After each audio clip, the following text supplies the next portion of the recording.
They're not really in a Zoom call. It's all very heavily edited. If your jokes are the glue that's holding your marriage together, It's that's concerning. You need to be careful when you go farting in a cardboard box, though. I do know. You holding back your farts from Eric, Brian? Yes. Have you held back? Yes, I have. We are having serious adult discussions here. Oh, hey. Okay.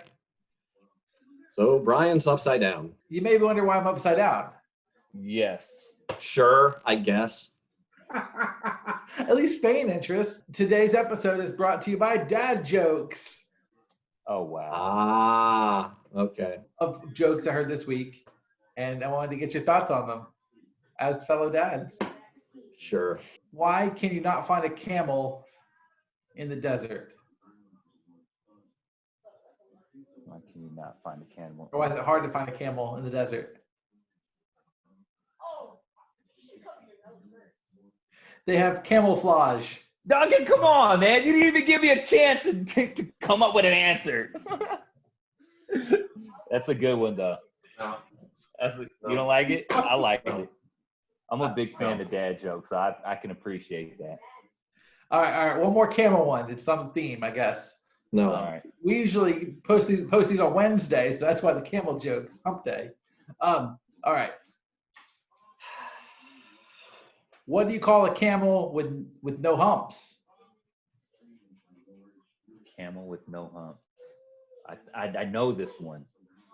Camel with no hump. Camel? Uncameled? Unhumped? Humpless? Oh, no, I know this one. I've heard this one. A horse? Oh, that's good. I know this one. You want me to give you another minute, Ike, or you want me to just throw it out there? No, just go for it, man. Just go for it. Humphrey. Oh! Humphrey. Okay. Okay. Humphrey. Maybe I haven't heard that one. I thought I heard that one before. All right. I'll give you that one. All right. Well, for those who don't know, our guest today, Mr. Ike Hill, is joining us. Yo. Yo. So tell us a little about yourself and what our connection is with you, how we kind of go back. Our connection? Man, where do we go back? I was going to Ephesus Church with Will Maurer. He was the pastor there. He invited me to come out. I was serving while he was a youth leader at Grace Covenant. Okay. So that's how I knew him. And I actually got started with my like Christian hip hop through Grace Covenant. So like I was doing some DJing stuff there, and then there was we did a couple concerts and stuff like that, where we were part of a couple shows there, me and my boy Josh Handy, and from there it kind of really just kind of took off. But yeah, ended up at Ephesus Church, met you there, Brian, and then we had the merger with, I don't even know what your church name was, Eric. So our church is merged, and so when I was at Ephesus, I remember being there, and they had a worship team, and all they had was like a guitar. Oh man, what is his name? Celestino? Yes. Celestino. Yeah, bro. He was playing the little congos, and I think there was like somebody was on the keys, but there was no drums. So like the whole time, first couple services, I'm sitting there beating on the chairs, just like, man, we need some drums in here. And so I remember hollering at the worship leader there. I can't even remember his name. It's been so long. And so I was like, hey, like I know how to play drums. Like I wasn't ever like a drummer. My dad plays drums. He's been a drummer since he was like 4 years old, and played in the Army band, had a couple of bands himself as well. And so yeah, man, so I knew how to play the drums, at least keep a beat, but never played like with a band or in worship or anything like that. And but I just felt like it was a big need. And so I borrowed one of my dad's old drum sets, brought it to the church, and started playing with that. And then and then found out you guys are drummers, and so it took a lot of pressure off of my back from having to play drums, because I thought I sucked at it. Well, at least I didn't think I was as good as I wanted to be, but that was fun. So it's pretty cool that we have that percussion drummer connection. So Ike, you mentioned the Justice League, and that's a part of local artists in the Charlotte area, and obviously been around for a while. That the last big collaboration deal with Cutright, with the album you guys put out, that Eric and I are big. I promise not to call us fanboys again. Fan, obviously. Y'all and Cut make a great team, man. You guys put out some great music. Appreciate it, man. Yeah, man, we have a lot of fun, and so that album came out, man. It's been already like 4 years now since that's come out. Yeah, man, and that was a cool thing, man. It's so you mentioned the Justice League, and so there's a group of, I think, about 15 of us, and anytime you try to get a group of people that size together to be consistent and work on things consistently, like it's a really tough task. And there's not too many like rap groups, and even, I mean, you think about like boy bands and stuff like that, like they always split up and stuff like that. So we've been around for 10 years now. But Cut and I, 4 years ago, we were like, all right, man, let's, like, since everybody's kind of taking their time making music and doing whatever, let's work on a project. And so we put that thing together, and it was like the first like full length album that either of us did. And I still haven't even dropped a full length like solo album or solo project, and I've been doing music for over a decade myself. So it was cool, man, because sometimes it takes a partner or a buddy or somebody else that is like-minded to kind of come alongside of you to help encourage you and motivate you to do stuff. Like you guys probably wouldn't be doing your own show or pull the trigger to do your own show had it been just your own idea. But the fact that you have both of you guys holding each other accountable, it's like, it just makes it so much better. So that's been our thing, is like, man, let's just do stuff, man. Let's work. And so even from that album, man, it kind of took us to a whole nother place where we just continued to collaborate and work together. And from that album, it helped push us in the direction that we've been recently going into, which has been touring around the schools and doing a ton of shows at the schools. Over 700 schools now in the last 3 school years. It would have been more had this coronavirus didn't come along the way. Goodness, 700. Yeah, man. Yeah, bro. It's been amazing, man. Got to travel all over the country, 45 different states, 46 different states, and it's been a blessing. So do y'all do like the van deal? Like, is that part of your, like, I think of like gigging musicians, and I think of the obligatory like used van. Like, do you got like a Chevy Astro or something like that y'all are rolling around in? We do have a Chevy. Okay. Chevy Equinox, but we've got a trailer it's like a 5x4. And so we've got, we're a 2-man crew. We set up everything. We've got like huge subs and speakers and lights and screen and all kinds of stuff. So like that's been our thing. Like, so we, you know what it was like, man, growing up in school and having assemblies. A lot of times you kind of sit there and it's super boring.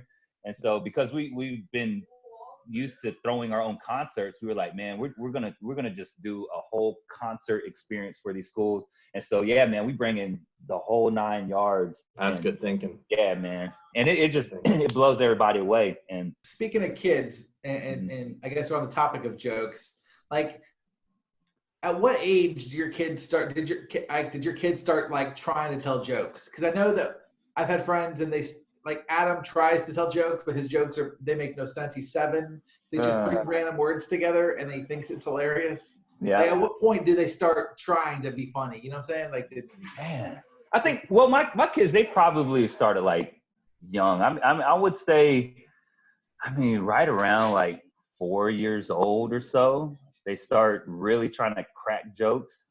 But they all have personalities, and they feed off of each other. And I don't know, man. It's just because like I don't take anything serious, and when I take things seriously, I take things seriously. But for the most part, man, it's like I just goof off. I've had a really rough week, and that's why I wanted this time to be more about humor. Like, it's funny. Like, it makes It brings me joy to have fun laughter. Yeah. So I'm trying to go down my list of topics, and the next one just says farts with a question mark. Yeah. What? No, that's right up my kid's alley right there. That's right up my alley. You know, I'm actually in the process of writing. I have been for the last year now, writing a book about farting. What? So that's so interesting that you actually did somebody tell you that? Did I tell you that? I just thought farts are funny. Bro, farts are hilarious, man. Okay. And here's the thing about farts too. Like it's something that everybody does, right? And it's as natural as like sneezing, coughing, scratching, you know, it's a natural thing. But for some reason, whenever somebody farts, they're like super embarrassed. Like it takes a long time. I don't know how long it took you guys to fart in front of your significant other, but for some of us, it takes a little bit of time. You know, you kind of embarrassed about it. But it's the crazy thing is that everybody farts, but for some reason, we get super embarrassed when we do it in front of people, right? Like Follow-up question. Doesn't make sense.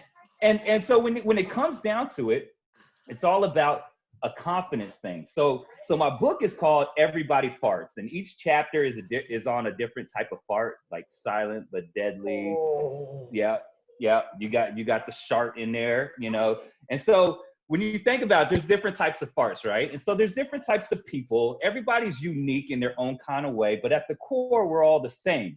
And so if there's something that we naturally do, we should have the confidence to be able, just like we have the confidence to sneeze in front of somebody if we get the little allergies or whatever, we should be confident enough to be able to fart in front of each other. And so my goal is to build confident people in this world, to just be confident with being whoever they are, however God created them to be, and enjoy the little things in life, right? Like, I mean, we all fart. I don't understand what the big deal is about it. That is amazing. But you know what I'm saying? Like, it's funny. It's like farts, like you farted from somebody, like a little giggle or something. But it's like, why is that funny? You don't do that when you sneeze. I think fart jokes are humorous for any adolescent or adult male, and then any child. It's something you can bond on. Is this a book for adults or for children? Like both. It's for everybody, because everybody farts. If you need Illustrator for this, let me know. Hey, we might have to make a kids version, bro. Let's do it. Totally. I mean, I already got your other book, man. So let's do it, bro. Hang on. You need to be careful when you go farting in a cardboard box, though. It'd be amazing. Like I haven't gotten there yet, right? To where I'm comfortable and to fart like anywhere in front of anybody. But like I'm farting all over my house, bro. Like I fart in my kids' faces. I'll fart, you know what I'm saying? Like it don't even matter, bro. Like everybody's getting farted around and farted on somewhere or another. Especially if I get comfortable with you, then you're definitely catching my gas. Like there's no way around it. I'm sorry. I cannot believe I'm part of this conversation right now. I'm very passionate about farts, though, here's bro. the thing. You're blowing my mind. Like, everything you said is registering with me. And I'm like, I don't see any reason. You're absolutely right. I don't see any reason why, as bodily functions go, why is this any different than a sneeze? I can't argue against it. But It's you've society. Broken me, dude. That's the goal, man. That's what I'm going for. I'm trying to change the world, bro. If we get to a place to where everybody in this world is like comfortably farting around each other, remember who's the one who said it, man. Who made it happen? You know what I'm saying? I just got the heading for our video. I just got it right now. This is going to be on YouTube. It's going to say "Changing the World One Fart at a Time." And that's absolutely going to be changing farts and minds. Oh, yes. Oh man. That is great. That's it, man. That's what it's about, though. You know what I'm saying? That's what it's about. It's about getting people to be themselves, right? I think too much in society, man. There's too much pressure to conform or be like something, and like like everybody has to have some kind of label, and that has like really like destroyed destroy like humanity and how we live. Like we cannot live and be who God created us to be. We have to be who other people say that we should be. And you know, it's like we have to. I think we are at a place now in this day and age where we recognize and appreciate the differences that we see in one another, and we recognize the fact that we are all human and we have so much in common. And so one thing is for sure, one thing that we definitely have in common is that we all fart. One thing about farts is that it can be offensive. So when you are farting around somebody and it's a really nasty smell, like it does make people, you don't want other people to be offended by your farts. So I can understand how that kind of puts the cap on the how it's okay to fart in public and fart all over the place and wherever you want, whenever you want. Like I can get that, but at the same time, it's like, yo, everybody's farts stink at some point in time too. I don't know. Not every. Sometimes a lot of my farts don't stink, but the ones that do, man, like they're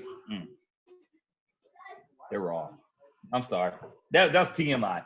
You brought it up though. You went way down that rabbit trail that I was not expecting. I was just expecting fart jokes. So, are you saying, there's an art to the fart? Yeah.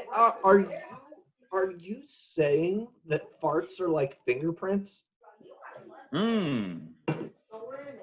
really are. Like, except fingerprints are all unique, right?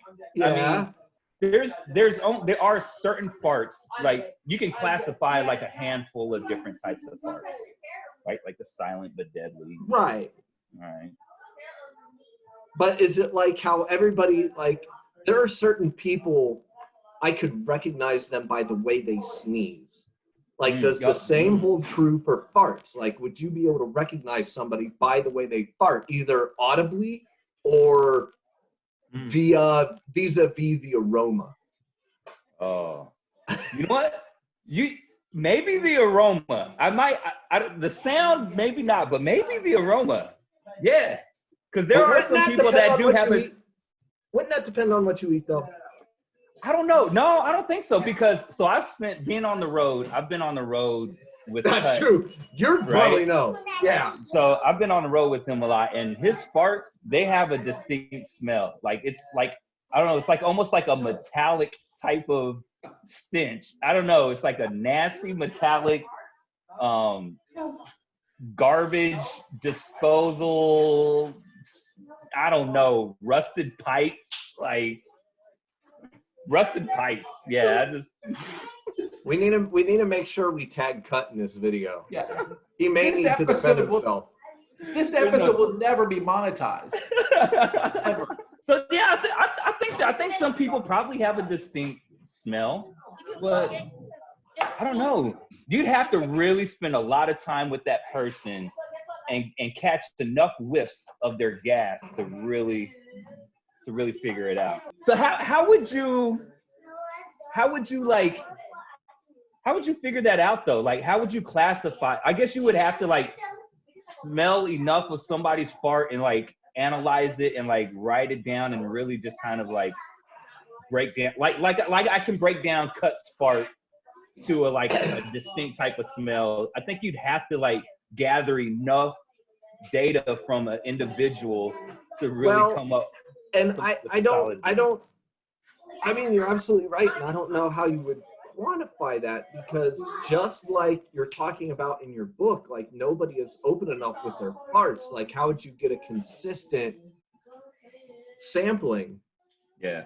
Now, I could understand being in a car with somebody one-on-one like that for a prolonged period of time. You're going to get comfortable with each other. But Brian, I mean, I don't know if I'm sure I've been in the same room with him when he's farted, but I'm sure he holds it back a little bit too. Yeah. So road trip, I do know. You holding back your farts from Eric, Brian? Yes. Have you held back? Yes, I have. I do know, like, between my wife and my son Adam. Oh, please tell me how your wife farts. I'm not. I'll never do that. Does she ever let her? Hold on, because you know. So Marby, when she.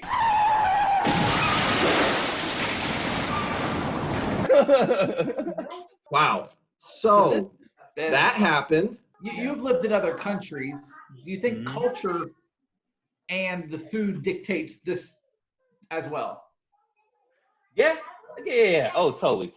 I think so. But at the same time, I have not like had a consistent amount of people farting around me for me to say that certain people with certain foods and things like that. So let's transition this to Eric. Both you and I have traveled to other cultures, you know, for work, and you've lived different places. Like, what's your favorite foreign cuisine to eat in the other country versus up here? Like, does that make sense? Like, what's better? So, yeah, obviously we Americanize every type of food we have here, but like, what's your favorite cultural cuisine to eat somewhere else? For me, it definitely had to be Germany. So when I was in Korea, I was really young, but at the same time, my mom's Korean, so I've grown up eating Korean food my entire life. So Korean food is probably like my favorite type of food, but as far as like culturally, like Germany, their Jaeger schnitzel and their gravy and pommes frites with your French fries, you know, you eat it with mayo, like, yeah, bro. So good. And I haven't had German food in a long time. You're absolutely right about the German food. I mean, yeah, you want to talk about a culture that knows their meat and potatoes. Germany, they know how to do some meat and potatoes. But I will say, I had the most fun probably though in the months that I spent in Doha, Qatar, in the Middle East, because it's an interesting mix of cultures, because they cater so much to Western business that you know, I could go down the street to a Pizza Hut if I wanted to. Like, no joke. I could get Krispy Kreme donuts from the mall. I mean, they had everything, but at the same time, there's a huge you know, a huge Indian influence in the local culture, you know, big on like lamb kebabs and stuff like that, the chicken and rice dishes. I mean, it was good. And because especially of the climate, like all the food that they have over there is suited to that climate. So even though I was working over there in July and August, and it's like 125, 130 degrees in the afternoon, you go and you eat lunch and it's chicken and it's rice and it's good and it fills you up, but like you don't walk out of there feeling sick. So, I mean, those guys know how to cook for the environment, and it's good and it's got lots of flavor.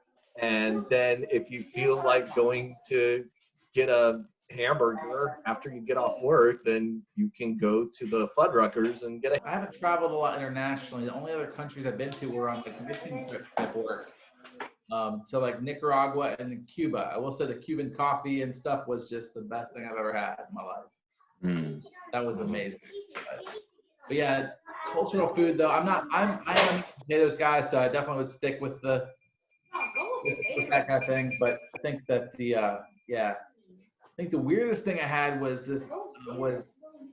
in Nicaragua. One of the families made us all goat cheese pizzas, which was not bad, right? Okay. Do you think that's that's pretty nice little delicacy kind of thing? I was a senior in high school, I think, at this time. So yeah, I don't have a lot of cultural experience going to other countries, but I do appreciate like Irish food and, you know, German food, very hearty meat and potatoes kind of stuff. What's you guys' favorite type of food? Is there something that you feel like you could eat every day? Breakfast. Breakfast? I could eat, like, as long as I wasn't limited to like a specific type of breakfast, I could eat breakfast food for every meal. Yeah. Some good waffles, eggs, biscuits waffles, and gravy, cereal, biscuits, pastries. Yeah. Yeah. Every meal.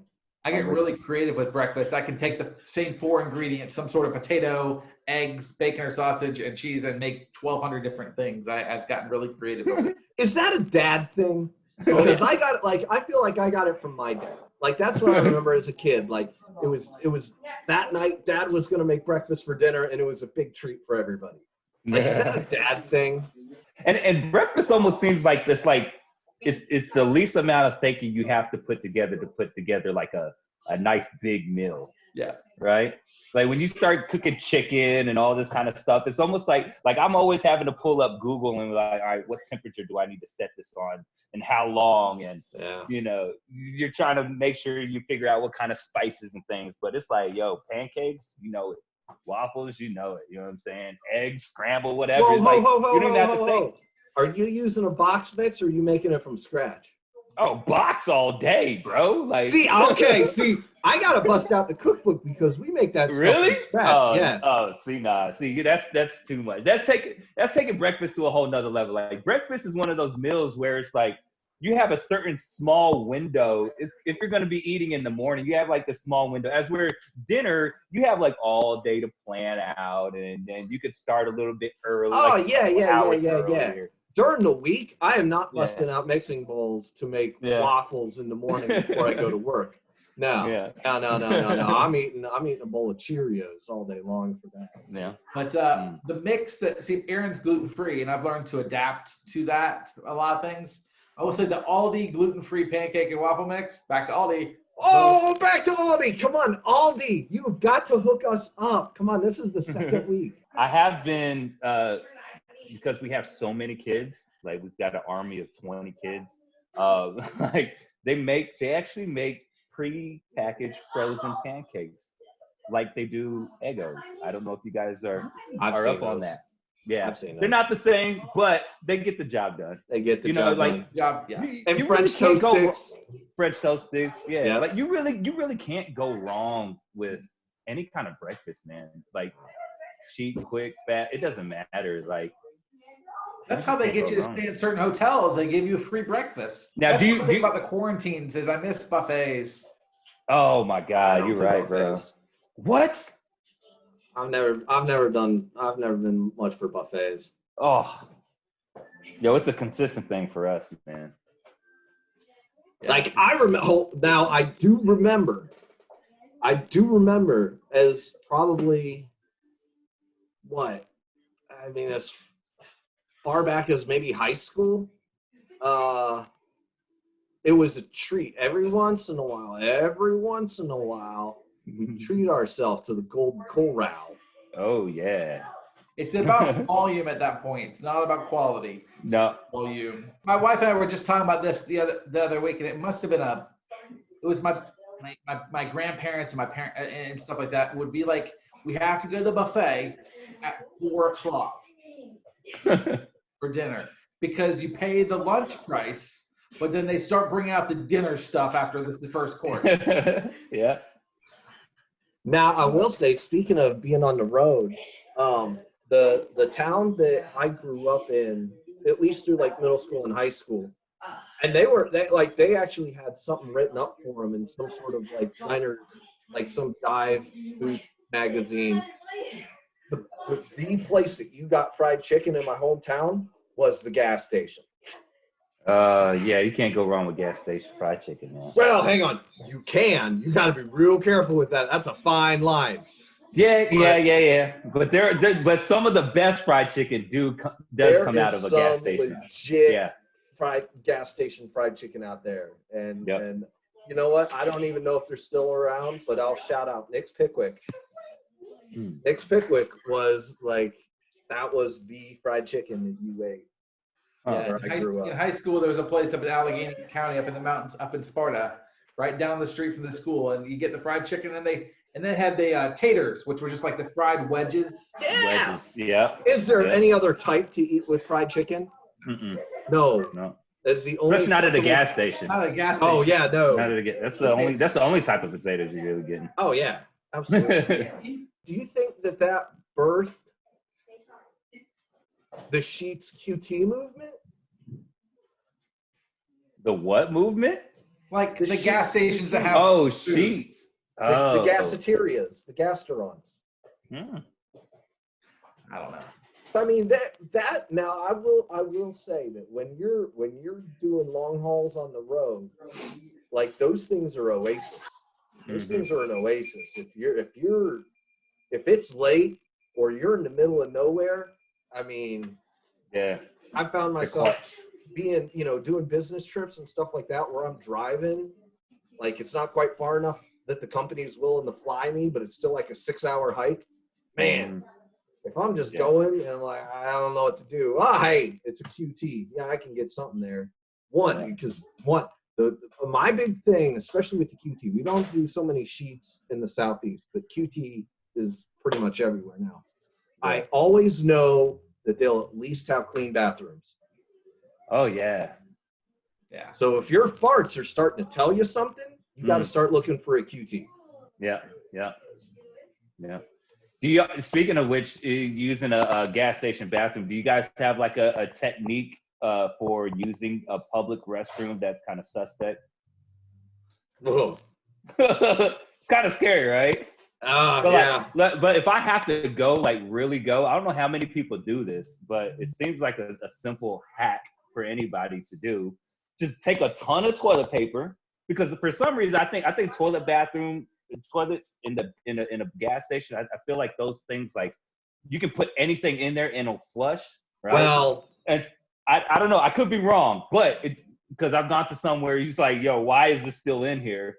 But I feel like they're probably, in my mind, they're like industrial strength toilets. So take a ton of toilet paper, just a ton, right? Just roll it up until your whole hand is like just wrapped up, and it's just like a big old glove, right? And you just go get some water, get a ton of soap, especially if they got foam soap, it's even the best, right? Just get a ton of soap, and then you just lather up the seat, throw that towel in there, flush it, right? So then you get a whole nother wad, then you wipe some more, then you flush it, and it's sparkling clean. Okay. That's so now the one thing I will do before you even get to that first step. Step one, give it a test flush.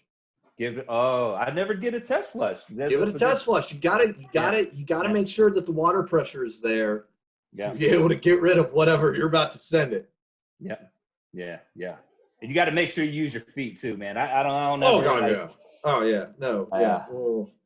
I just imagine like everybody who probably has coronavirus right now, they're probably the ones that actually flush toilets with their hands in public restrooms. This has been a very interesting trip down the rabbit trail, hasn't it? So where it started, it was with humor and jokes, and where we ended was it QT bathrooms? Is that where we landed? It is definitely where we landed. Gas station bathrooms. We'll talk to you guys later. This has been fun. Yeah. All right, fellas. All right, that was episode 4, Down the Rabbit Trail. See you guys next week. Dude. Wow. So that happened.